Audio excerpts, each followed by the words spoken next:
انسان کا پتھر سے کمپیوٹر تک کا سفر عقیدوں کی بنیاد پر نہیں بلکہ عقل کی بنیاد پر ہوا ہے۔ وہ لوگ جو مذہبی خداؤں کی چکروں میں پڑے رہے ان کا دامن ہمیشہ خالی رہا، اور وہ لوگ جنہوں نے ان خداؤں سے اپنے آپ کو بے نیاز کر لیا وہی لوگ انسانی زندگی میں انقلاب لے کر آئے۔ عربوں کے تراشیدہ اللہ کو نہ تو کسی نے دیکھا ہے، نہ کسی نے اسے سنا ہے، نہ کسی نے اس سے بات کی ہے۔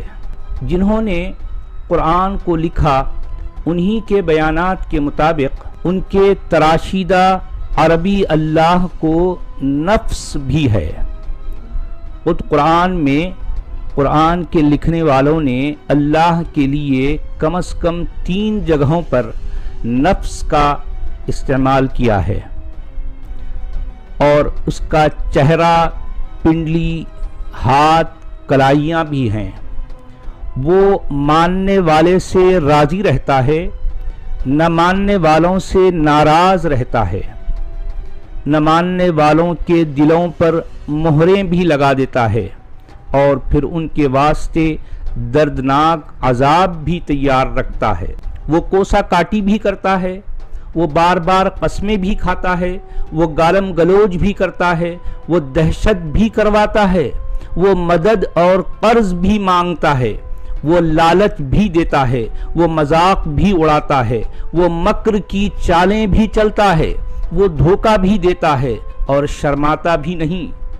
سبز باغ کے بہلاوے دیتا ہے اور فرضی آگ کے ڈراوے سناتا ہے۔